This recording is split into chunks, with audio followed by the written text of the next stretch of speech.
বন্ধুরা, রত্ন কবচ মাদুলি সব পড়ে পড়ে বীতশ্রদ্ধ হয়ে গেছেন। কিছুতেই আর কোনো কিছু ধারণ করতে ইচ্ছে করছে না, কিন্তু তাও প্রতিকারের উপায় তো বার করতে হবে, তাই না?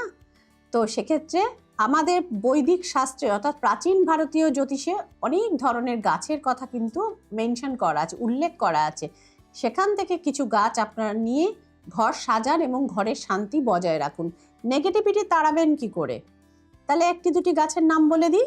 সর্পগন্ধা বা স্নেক প্ল্যান্টস বলে মার্কেটে যেগুলো পাওয়া যায়, সবুজ হলুদ মেলানো বা শুধু সবুজের মতো দেখতে, এনে আপনার ঘরের পশ্চিম দিকে সেটা আপনারা দিয়ে ডেকোরেশন করুন। দেখবেন ধীরে ধীরে ঘরের নেগেটিভিটি কিন্তু কমছে।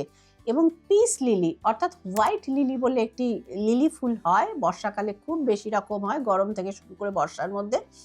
ওই লিলিটি এনে আপনার ঘরের উত্তর দিকে বা উত্তর পূর্ব কোণে বসিয়ে দিন। সেই ঘরে যখন সাদা রঙের লিলিটি ফুটবে, সুগন্ধ তো ছড়াবেই, সঙ্গে সঙ্গে দেখবেন আপনার ঘরে কিন্তু আস্তে আস্তে আস্তে শান্তির বাতাবরণ তৈরি হবে। ফলো করুন শ্রীময়ীর টিপস, হাতে হাতে ফল পান। নমস্কার।